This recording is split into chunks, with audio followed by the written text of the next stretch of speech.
So necessary an instrument is opium in the hand of a skilful man, that medicine would be a cripple without it. And whoever understands it well will do more with it alone than he could well hope to do from any single medicine. To know of it only as a means of procuring sleep, or of allaying pain, or of checking diarrhoea, is to know only the half of it. Of cordials, it is the best that has hitherto been discovered in nature. I had nearly said it was the only one. As much as this sounds like the latest advertising brochure from Big Pharma, it's actually the words of 17th century English physician Thomas Sydenham. His Observationes Medicae became the go-to medical textbook for 200 years. But Sydenham is best known for introducing laudanum to medicine, a spiced mix of opium and sherry. Another of his favourite remedies was Venice treacle. This expensive concoction contained not just opium among its 64 ingredients, but also frankincense, Indian nard and viper's flesh. Sydenham doesn't tell us whether this was a controlled release formulation, however. I'm Mick Cavazzini for the Royal Australasian College of Physicians. Today on Pomegranate Health, we're going to talk about the influence of culture, regulation and marketing on opioid prescribing. I suggest you go back to the previous episode if you want to hear about the science of pain and dependence. To start today's story, it's useful to ask where patients are most likely to get onto the slippery slope of opioid dependence. To answer this, I'll be referring to findings from the Monash Centre for Medicine Use and Safety, the UNSW Medicine's Policy Research Unit, and the National Drug and Alcohol Research Centre, all of which are embedded in the online transcript to this podcast. According to a 2018 publication, almost 9% of Australians filling new opioid scripts for a non-cancer condition were still getting repeats 12 months later. A daily dose of 250 to 500 milligrams of oral morphine equivalents doubled the risk of persistent use. For transdermal patches, the risk is twice as high again. This is worrying given that an earlier study showed that 15% of patients given opioids are prescribed daily doses of 200 milligrams OME or more. But according to the Faculty of Pain Medicine, the maximum dose outside of cancer pain and palliative care should be 40 milligrams per day. On the potency ladder, codeine and tramadol are less than a third as strong as orally administered morphine by weight. By contrast, oxycodone is 1.5 times stronger, and fentanyl is more than 50 times stronger. Most of the growth in opioid use over the last 3 decades has been in potent opioid compounds. If data are standardised by oral morphine equivalent dose, a third of use is now in the form of oxycodone, and 10% is fentanyl. Prescribers may well be getting mixed messages from guidelines and pharmaceutical subsidies.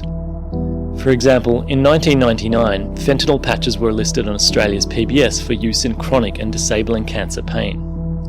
But in 2006 the listing was changed to include chronic non-cancer pain that was unresponsive to non-narcotic analgesics. These days, the product information on transdermal fentanyl products simply reads, "This medicine is used to relieve chronic or long-lasting pain which requires strong painkillers." After lobbying from some professional organisations, the Minister for Health has just announced that non-cancer indications for fentanyl patches would be reined back in. Oxycodone has undergone the same sort of indication creep that fentanyl has. But research shows that a third of patients had not been prescribed any non-narcotic painkiller before initiating opioids. Every time a new long-acting opioid compound has been listed on the PBS, it has greatly overtaken consumption of the basic formulation. And even the most recent combination of long-acting oxycodone with naloxone has seen dispensing at a greater rate than would be expected if it was simply taking the place of the monotherapy. Professor Adrian Reynolds is Clinical Director of Tasmania's Alcohol and Drug Services, and immediate past President of the RACP's Faculty of Addiction Medicine. I asked him if these trends in opioid use were to do with the nature of the drug, or the behaviour of prescribers trusting a little too much in the latest, greatest thing. Look, there'd be a range of factors, but I think that last factor you raised would have to be a significant factor in the scheme of things. There's going to be recommendations for smaller pack sizes of the immediate release preparations. We don't want to be discharging patients with large pack sizes when we only want them to be taking them for 1, 2 or 3 days after discharge. Although doctors have the option to prescribe lesser quantities now, in practice they're not doing so very frequently. So we've got to move to a more effective structural arrangement. And if I take hydromorphone, for example, Genista, the lowest dose, 4 milligrams, is too low for an initial dose if someone is opioid naive. And the highest dose of 64 milligrams is way above the maximum OMED that is now recommended. And so that is illogical, it is risky, and we need to address those structural errors through regulation if we're to get population-level changes in clinical practice. And in terms of the long-acting formulations, yes, which in theory were supposed to produce a more rounded off dose and less of a spike that would yes, be addictive. That theory is still sound. That's still within the guidelines. Look, there's been a shift, if you like, among the pain specialists. There's an acknowledgement in acute pain we should be using short-acting, immediate-release opioid formulations where they are indicated, and not the long-acting formulations. But then if we are going to treat longer term, then yes, we should transfer the patient to a sustained release preparation for the reasons you've just described. But we've certainly seen significant problems with the sustained release preparations, haven't we? And I think we're in an active phase now of reappraisal of for whom, when, for how long, and so on. I think it's a moving target right now, an issue that's constantly being discussed amongst doctors and reconsidered. So where do most people start on the slippery slope to addiction? Is it with a high-dose codeine? Is it with oxycodone? Is it with something stronger? Look, I think the question is a bit more complex than just the drug and dose itself, but they are relevant. Look, I think we can say that higher dose, stronger opioids may increase the risk of dependence when compared to codeine. But on the other hand, codeine, if you're an ultra-rapid metabolizer, you've got 2 doses of the cytochrome P450 gene, you may get an almost equivalent effect milligram for milligram compared to morphine. 2 things I highlighted at the Congress, as did Chris Hayes, that dose and duration of prescribing of opioids matter. And so we know there are thresholds. If you take these medications for more than 3 days, there is a statistically identified increased relative risk of long-term prescribing. If 7 days is another threshold and 1 month is another threshold in which you see a significant measurable increase in risk of being on these medicines long-term. So the literature and evidence is taking us further away as the years go by from being able to support the use of opioids for long-term treatment of chronic non-cancer pain. So who is prescribing all these opioids for chronic non-cancer pain? GPs have often been asked to answer for the widespread use in the community. If you just look at PBS prescribing, general practice accounts for about half of opioids initiated, dental clinics another 6%, and cancer care 1 or 2%. But that database doesn't include dispensing in state-funded public hospitals or discharge meds from New South Wales and ACT. Also bear in mind that 2/3 of new opioid scripts written by GPs are for codeine, while specialists more commonly prescribe oxycodone. This might be appropriate in the context of acute trauma or post-operative pain, but I could imagine that some patients are discharged without a clear strategy for deprescribing or alternative pain management. Then they end up at the GP clinic asking for the one thing that has helped them so far. It's hard to join all these dots into a tidy picture, but I put this question to Dr. Chris Hayes, Director of the Hunter Integrated Pain Service in Newcastle and past Dean of the Faculty of Pain Medicine of the Australia and New Zealand College of Anaesthetists. I think that is right. There has often been blaming of the other, and if it is a situation around hospital discharge, there needs to be very transparent communication about intention of duration of prescription and opioid deprescribing as the patient transitions from hospital to primary care. And we haven't necessarily done hugely well to date. At the specialist end, I think that unwarranted clinical variation in a way is a measure of an immature sector. So there is a need for us to build a more consistent style of practice. So I think the finger pointing and the blaming is unhelpful. I think it's good if we tackle this as a systems issue and recognise that there is work to do in both the hospital sector and general practice both, and we need integration across both arms of the health service.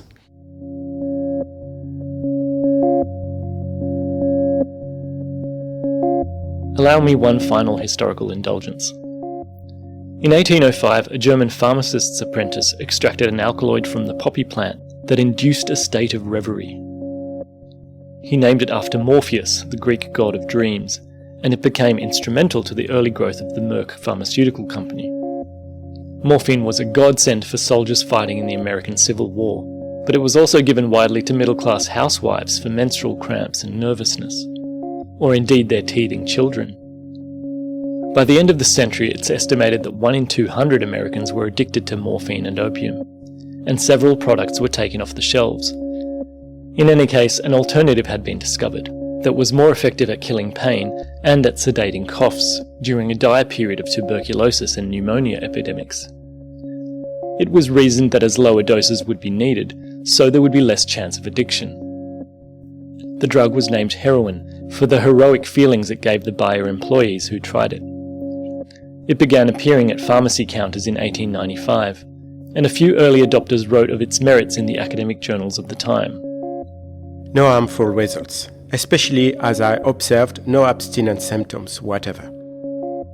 Doctors Brown and Tomkin, upon the ground of their experiments, pronounce it a very safe and reliable analgesic. It possesses many advantages over morphine as a respiratory sedative. 2, it is not a hypnotic. 3, absence of danger of acquiring the habit. But already by 1902, articles were being published with titles such as "The Heroin Habit, Another Curse." Back to the present time. You might be wondering why I haven't mentioned the use of naloxone to mitigate the risk of overdose in patients that are being weaned off high doses of opioids. This approach has been adopted in the US, particularly for patients with a history of substance abuse. But there isn't to date any evidence to show that this would have a protective effect at the population level. Both Adrian Reynolds and Chris Hayes argued that the very idea of take-home naloxone can undermine the fundamental deprescribing message. Like I said earlier, behaviour change is all about sending the right signals. It's useful to focus on Tasmania as a case study, because in the early 2000s it was in last place for its stats on opioid use and harm. Deaths from methadone misuse were the highest in the country. Tasmanian opioid use was 30 to 40% higher than the Australian average until 2006. At that point, the Tasmanian curve began to flatten, and by 2012 use had dropped below the Australian average, which was still rising. This shift was due in large part to the real-time prescription monitoring system. But as Adrian Reynolds explains, you need to pull many different levers to turn around behaviour of both the public and prescribers. As in a number of other states, if you want to prescribe a Schedule 8 medicine for more than 2 months continuously, you require an authority to do so through the regulators, the Pharmaceutical Services Branch. If the patient is already identified as drug dependent, you need an authority immediately. So yes, that has been an important part, we believe, in monitoring and being across the issues before they become too significant, and gives us an opportunity to prevent. Some states have an after-the-fact approach. They've had, if you get up to 200 milligrams or OMED, which is way too late. So DORA, implemented in 2009, was Australia's first real-time prescription monitoring program. Yes. It allows a prescriber to check whether their patient has been to see someone else. Yes. How is it different from the federal prescription shopping program, which records patients who, in any 3-month period, have received a PBS item from more than 6 different prescribers? Yes. And that's updated within 24 hours of a script being filled. Well, that project is too little too late in the scheme of things. And in fact, we identified in Tassie that doctor shopping isn't an issue. But you don't need, the problem is patients realised they didn't need the doctor shop to get their high doses of opioids. And so it missed the point. The Medicare system for monitoring missed the point. The other thing to say is DORA is mandatory. It's not an opt-out, and it captures both private and PBS prescriptions, and it's real time. And so if a patient does present with a script perhaps early ahead of time, the pharmacist enters into the system, there is an algorithm that will go bing, bing down the line to the regulator side of things immediately if there's a breach, if you like. And so they can pick up the phone immediately and talk to the pharmacist. And we've had occasions where we've retrieved the medications before they go out the pharmacy door.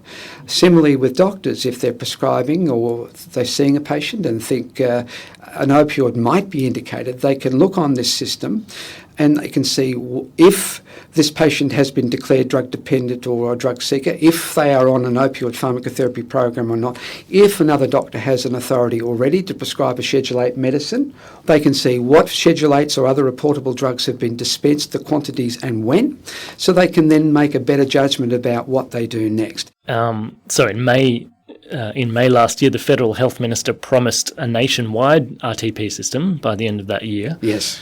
But the stalling block for the states was which IT platform to use and whether it should deal with Schedule 4 drugs as well as Schedule 8. So now Victoria's gone on to develop their Safe Script system at a cost of $30 million.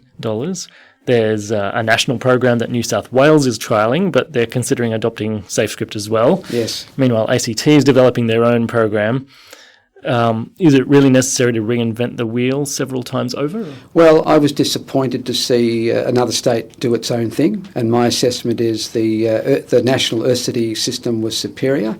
But no matter what system we settle on, it has to be a nationally integrated and coordinated system if this is going to be maximised in its effectiveness. But we need to build the clinical regulatory interfaces to respond to what those systems cough up. And Tasmania, I say, has led the country, in fact, is probably world's best practice in the way we address that clinical regulatory interface. It's not just the real-time reporting. We can look at specialist reports, we can look at ambulance reports and so on, and form general views about the clinical status of the patient, their safety and their best clinical management into the future, and help guide and support the medical profession towards safer, better care. So it's been a really carefully thought through, well executed, not perfect, but a well executed approach to the problem. So we've got a very proactive, collegiate relationship between lead clinicians and the regulators.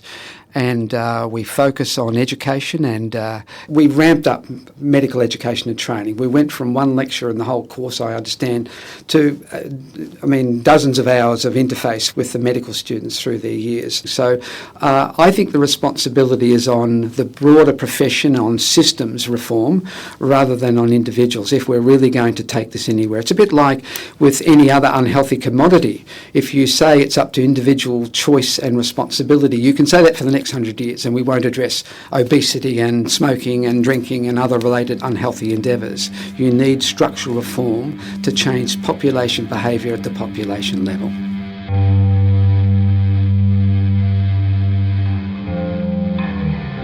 Now, this story wouldn't be complete without addressing the influence of marketing, and the oxycodone story in particular.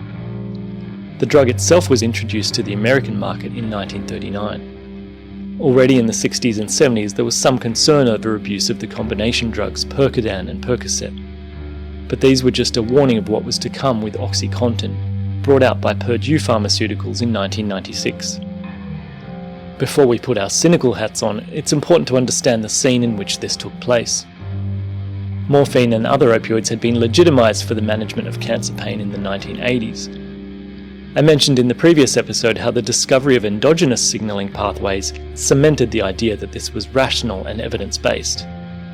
This came on the back of the golden decades of psychopharmacology, which had seen the discovery of drugs to treat depression and psychosis. Why shouldn't pain be just another treatable disease? There also emerged a conception that the relief from pain should be a human right. That's how it was put by the World Health Organization's Global Day Against Pain. But Australia may have been the first to enshrine this in law with the 1994 Medical Treatment Act.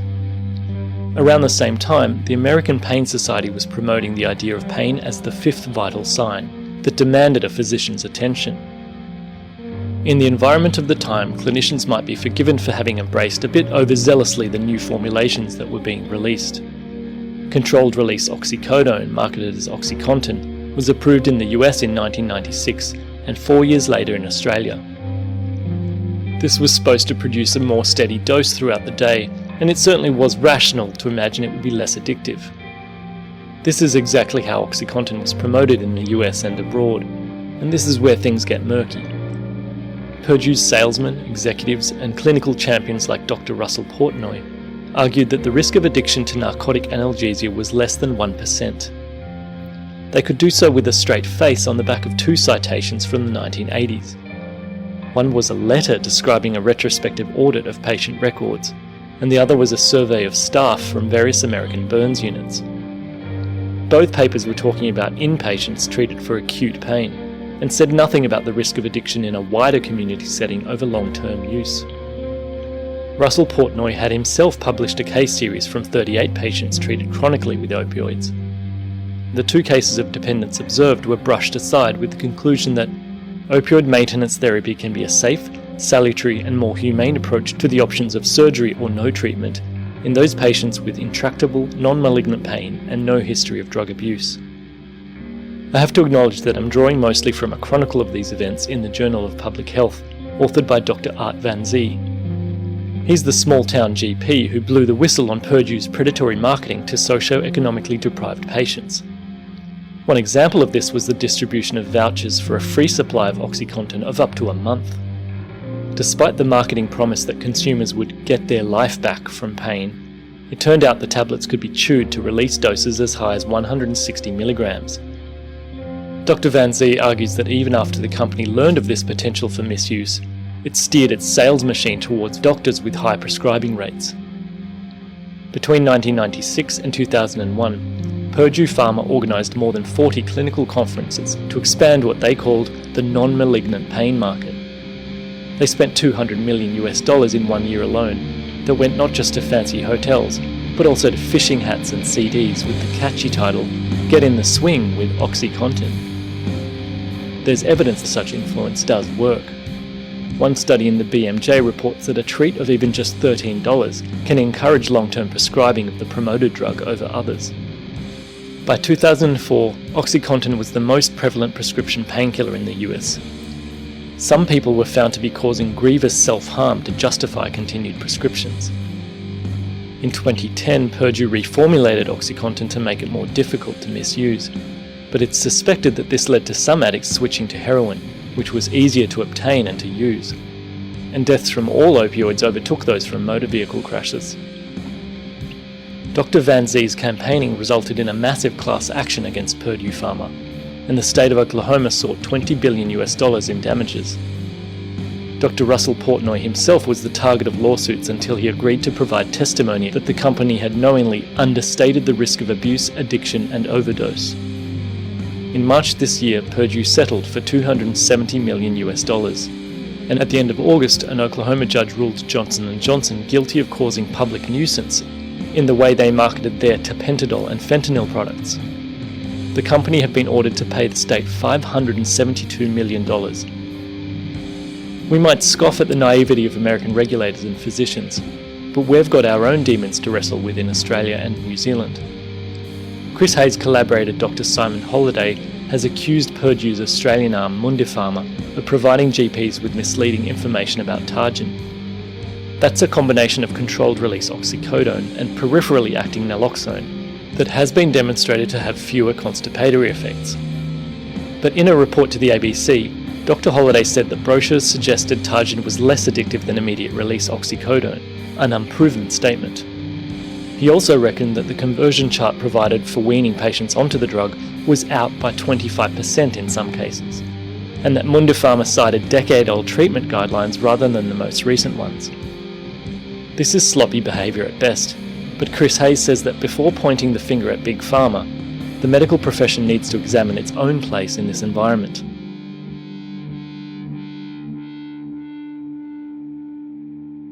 I think in terms of the current times and the Simon Holliday challenge to Mundipharma, they do need to quote the appropriate guidelines, but it would be unjust, I think, for us doctors to be throwing stones too much at the pharmaceutical industry before we get our own house in order. It's the doctors who write the prescription for medication. So we did prescribe maybe out of undue optimism. We interpreted the evidence that we had at that time incorrectly, I would say. It's always easy with the retrospectoscope. Hindsight is a wonderful thing. But, I think it is reasonable for us to do medical sorry statements. In another investigation, this time published by The Age last March, the bad guy was Pfizer and their drug Lyrica, not an opioid but the GABA analogue pregabalin. According to the journalists, the drug was originally confined to specialist pain clinics, but 8 years later it's one of Australia's most prescribed drugs. RACP epidemiologist Professor Rochelle Buchbinder was quoted as saying, "Now everyone is on it for everything." Have you also observed this increasing use of pregabalin? Not to generalise totally, but yes, I would agree with Professor Buchbinder. I think she has her finger much on the pulse, and I know certainly some days in clinical practice it does seem like everyone is on pregabalin for everything almost. Certainly many patients we see in the pain clinic. It is licensed for treatment of neuropathic pain, but we see many people who are prescribed pregabalin without having clearly defined neuropathic pain. I think from the point of view of doctors that are becoming more cautious about prescribing opioids but still haven't the confidence to prescribe active lifestyle management, pregabalin has become a go-to medication despite, again, lack of evidence of long-term efficacy. If you look at the research trials, even for clearly defined neuropathic pain, numbers needed to treat, you need to treat between 4 and 10 patients to get one person with 30% reduction in pain. More concerning is the fact that it does have some dangerous side effects, including insomnia and suicidal thoughts. Now, the manufacturers did warn that it would double the risk of suicidal thoughts to 1 case in every 530. But when it was being used at a Gold Coast pain clinic in 2013, reportedly 3 of the first 50 patients reported a sudden onset of suicidal thoughts. And according to a study in the journal Addiction, there have been 88 pregabalin-associated deaths, almost all of them since it was PBS listed in 2013. How comfortable are you with prescribing this drug? In terms of my clinical practice, pregabalin is not a helpful drug in the treatment of chronic non-cancer pain. I think generally the harms outweigh the benefits, and deprescribing is our recommended treatment. And that same study estimates that 1 in 7 people prescribed the drug is at high risk of dependence. The alarm bells should be ringing, perhaps. Yes, indeed. In the US, Pfizer has paid actually $1 billion US in fines for false advertising of Lyrica. But when Dr. Simon Halliday wrote to the TGA with his concerns about Mundipharma's advertising of Targan, their comment was that marketing to doctors isn't subject to false advertising laws, and that doctors, I quote, have the critical analytical skills to interpret scientific information and question claims in promotional materials that may be perceived to mislead a consumer. Why the kid gloves approach, considering that we were the first country in the world to implement plain packaging for cigarettes, for example? That's a complicated issue. I think, there's no doubt that the pharmaceutical industry have been influential in terms of medical thought process, and I think that has been subtle and not so subtle, but they would argue that they're simply following current specialist views. I think the pharmaceutical industry only has power in so much as doctors allow them power. We are the primary group that needs to interpret the evidence and develop guidelines, and if we are absolutely clear on what we think the indications are for these drugs, then it leaves the pharmaceutical industry little room to wriggle. Where we are vague, as we often are in our guidelines, the pharmaceutical industry have a lot of wriggle room, and in a sense I don't blame them for taking advantage of that space. Yeah, that's it. We shouldn't be surprised by the in motivations of a business, or we know what their bottom line motivations might be. But it is such a complicated space. I mean, in Australia, pharmaceutical companies aren't allowed to advertise a specific drug to the public, but there were adverts to the public suggesting that patients ask their doctor about pain that won't go away. If doctors then have more and more patients pushing that button and saying, this is what I've got, nothing else will fix it, is it likely to nudge them in the direction of that script? Absolutely, it is. I mean, this is why Professor Bookbinder's quote reflects reality. Many people out there in the community do have pain that won't go away, and those people often, it seems, are going to their GPs or other doctors, raising the question of nerve pain, and in a short consultation, the obvious solution is prescribe pregabalin. The point has been made by the pharmaceutical industry that they would expect doctors, GPs, specialists to evaluate through their own professional lens any marketing information that comes forth, and perhaps that's the highest ideal in this situation. But nevertheless, I think we as professional colleges need to wrestle with this, because if I, as an individual doctor or as a doctor as part of a broader organisation like the Faculty of Pain Medicine do receive pharmaceutical industry funding, it is then difficult, I think, for me to be totally arm's length from that in developing a guideline. Perhaps there may be less controversial sponsors that could be engaged, and perhaps we could pay more money for our conferences. It's not necessarily a good look if the public were to know that wealthy doctors are receiving cheaper conference registration because of support from the pharmaceutical industry, and particularly the opioid pharmaceutical industry.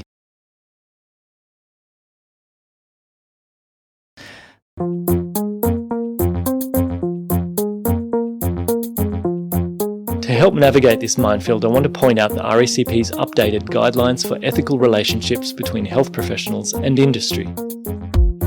These make it clear that not all funding arrangements present a conflict of interest, and in many cases they can further patient care and population health. But the guidelines help clinicians identify those relationships which could bias professional judgment. The cliché, of course, is the product familiarisation junket to a tropical island or a ski resort, but there are many subtler influences to be aware of, such as subsidised conferences or training programs. There's a link to this document at our website, racp.edu/podcast, as well as lots more reading and resources. Check out, for example, ANZCA's phone app for dose conversion of opioids. Thanks to Chris Hayes and Adrian Reynolds for their contribution to this story. The views expressed are their own, and neither has declared conflicts of interest with regard to their comments. All the people who provided feedback to me are listed on the website, but I want to especially thank Natasha Zhizev from NDARC and Samantha Lalic from Monash for their help with the epidemiology. And last but not least, the voice of Thomas Sydenham. Now, if I shall have done anything towards diminishing the risk, or even towards lightening the difficulties which occur in the treatment of these diseases, and I allow myself the hope that something has been so done, I have gained the object I had in view. I'm Ian Muir. I thank you kindly for lending your ears to this episode of Pomegranate Health. It was produced by that good Doctor of Philosophy, Michele Cavazzini, for the Royal Australasian College of Physicians. I beseech you, share this ripe fruit with your peers, and carry forth the conversation at our comments page. Godspeed.